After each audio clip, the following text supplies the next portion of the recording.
Japan's latest round of defense assistance to the Philippines marks a decisive step in strengthening Manila's ability to protect its maritime territory and respond to rising challenges in the West Philippine Sea. In December 2024, Tokyo approved a 1.6 billion yen official security assistance package, roughly $10.65 million USD, comprising rigid-hulled inflatable boats, coastal radar systems, and operational support for an air surveillance radar delivered earlier in the year. This was not an isolated gesture, but part of a consistent pattern of cooperation that has seen Japan transfer large patrol vessels to the Philippine Coast Guard and openly discuss the possibility of handing over retired Abu Kuma-class escort ships to the Philippine Navy in the coming years. It is a signal that the security relationship between the two countries is no longer symbolic. It is becoming an operational reality. The Philippines' maritime security landscape has grown increasingly complex.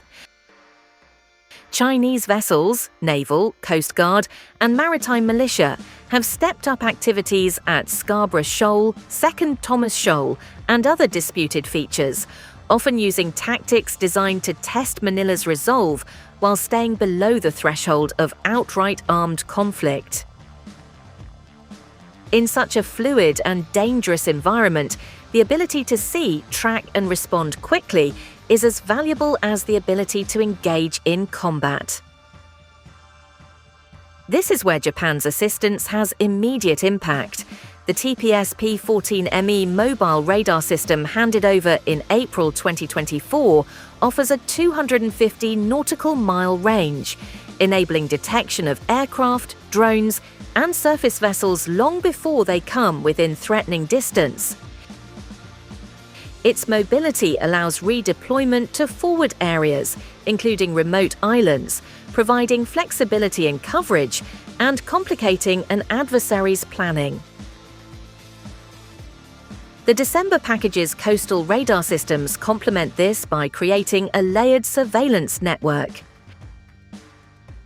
Fixed installations along strategic points can provide continuous monitoring of sea lanes and choke points, while the mobile radar can be shifted to meet emerging threats. When linked with other sensors and intelligence sources, this network will offer the Philippine Armed Forces and Coast Guard a much clearer operational picture. The result is not only faster reaction times, but also the ability to anticipate and deter incursions before they escalate into crises. Maritime domain awareness is only half the battle. Without the ability to act on the information gathered, radar screens are just lights and echoes. Japan's long-standing role in bolstering the Philippine Coast Guard fills this operational gap.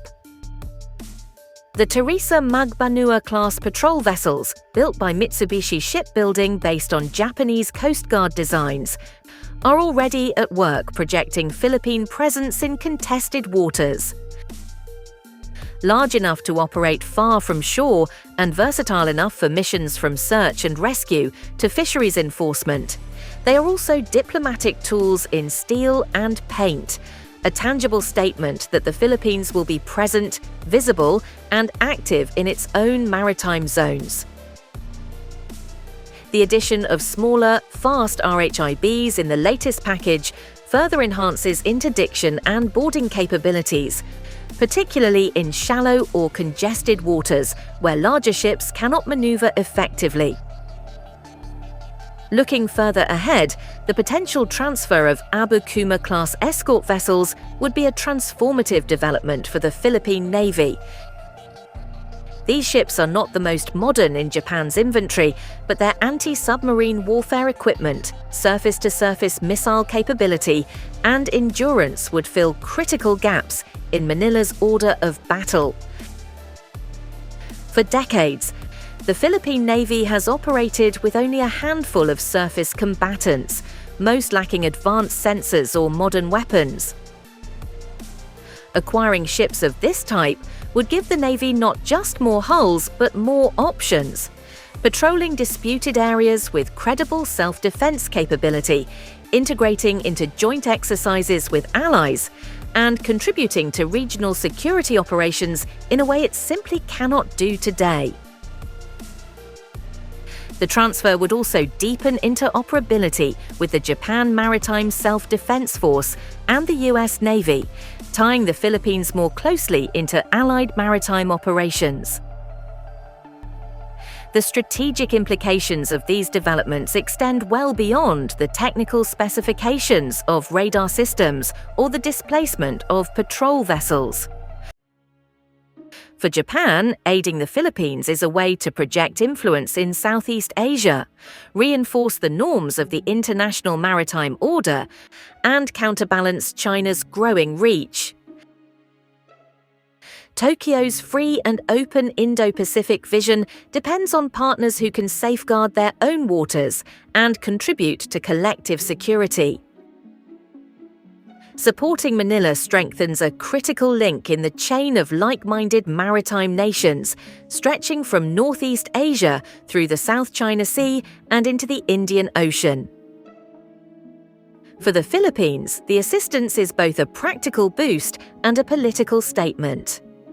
It strengthens the country's defences in ways that can be seen and measured, from extended radar coverage to the increased number of patrol days at sea. It also signals to allies and adversaries alike that Manila is willing to work with partners to enhance its security, and that it is no longer content with a reactive posture. In a region where perception often shapes reality, the sight of modern patrol vessels flying the Philippine flag, equipped and supported by Japan, sends a message that the Philippines is not alone and not unprepared. Of course, hardware alone does not guarantee security. The challenge for Manila will be to integrate these new assets into a coherent operational concept, train personnel to make full use of them, and maintain them over the long term. That will require sustained political will, adequate funding, and continued cooperation with partners not only for equipment, but for training, intelligence sharing, and joint operations. Japan has shown it is willing to commit to this partnership in the long run, and Manila will need to respond with the same seriousness. In the contested waters of the West Philippine Sea, the strategic advantage will go to those who can see farther, decide faster, and act more decisively. Japan's radar and patrol vessel assistance moves the Philippines significantly closer to that goal.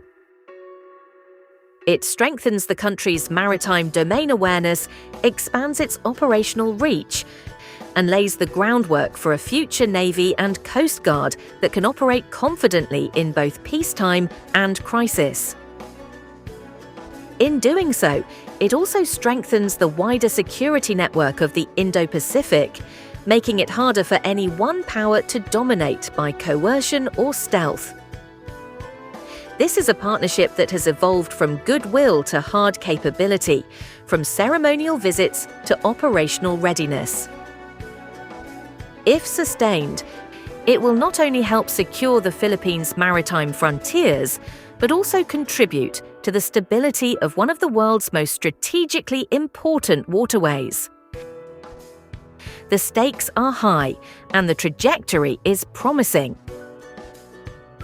If you value in-depth analysis of developments like this, consider supporting the channel.